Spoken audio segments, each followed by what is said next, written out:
So in this video, we're going to be looking specifically at exponential functions, solving them, and graphing them. So we're introducing a new parent, anything that has an x in the exponent. So you'll see the general form is this a to the x in the middle of your screen. Now, we will have specific numbers for a. A just is some number. Notice that the x, though, is in the exponent. So here's our specific parent function. Y equals 3 to the x. So you're not going to have a calculator on this part, meaning you need to know how to get this table in your head. So you're always going to use the point 0,1 on the x value. So over here on the left, you're always going to start with x equals 0 and x equals 1. 0 means that you're going to plug in 0 for x. So right here I have 3 to the 0 power. So 3 to the 0 is always 1. Anything to the 0 power is always 1. So that first point will always be the same. The next one is always going to be the base. So you're plugging in a 1. So you have 3 to the 1, which is going to give you 3. So your points are going to be 0, 1 and 1, 3. So there's your 2 points, and your exponential graph is going to look like that. So the domain of this is all real numbers, negative infinity to infinity, and the range is going to be 0 to infinity. So the domain, negative infinity to infinity, and the range is 0 to infinity. Alright, so here's another example. So now I'm looking at actually solving exponentials. So I have 5 to the 2x plus 1 equals 25. Now the key, if you remember from class, the key is to find like bases. Normally you're going to make the bigger number match. So in this case I'm going to turn 25 into a base 5. So how can I rewrite 25 to be 5 to some power? Well, 25 is the same thing as 5 squared. So where there was a 25, I'm going to replace it with 5 squared. Now the bases match. I have a base 5 and a base 5. So we're going to learn later on why I can do this, but you can cancel out the bases, leaving you with 2x plus 1 equals 2, and now you're going to solve just a standard equation. So there is your answer. The way you can check this is plug it into your calculator. So you'll plug in 5 raised to 2 times 1/2 plus 1, and when you type that thing in, it will come out as 25, which means you know you got it right. So in this next example, I've got 32 to the x equals 16 to the 1 minus x. So you may be thinking, all right, I'm going to change 16 or I'm going to change 32 to match 16 or 16 to match 32. So I'd be thinking, okay, well 16 I can write as 4 squared. So that means now I need to change 32 to be 4 to some exponent. Well, 4 to the third is 64 and 4 squared is 16. So I've already passed over 32. So base 4 is not going to work.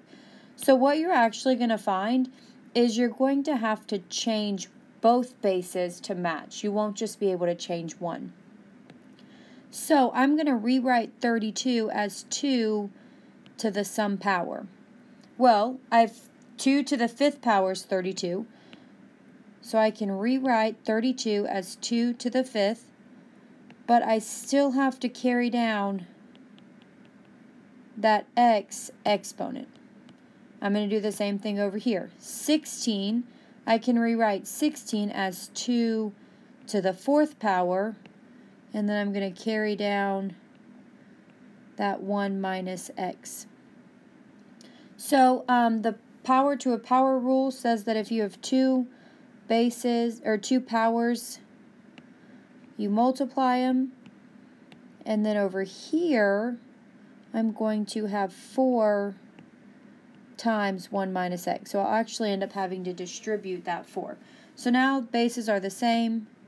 I can cross them off, and I'm left with 5x equals 4 times 1 minus x. Going to distribute. And then I'm just going to work on solving it. So I'm going to add 4x to both sides, add 4x, which will give me 9x equals 4. And then I'll finish out solving this. So there is my answer. The key with this one was you had to actually change both bases, not just one. So here's my last example. Looks a little weird. I have the cubed root of 5 to the negative x equals 1 over 5 x plus 2. So there's actually a lot of stuff happening in this one. Anytime I see a radical, I need to convert that from a radical to an exponent. So you'll see the converting rule. I don't see an exponent, so I'm going to turn that into a 1.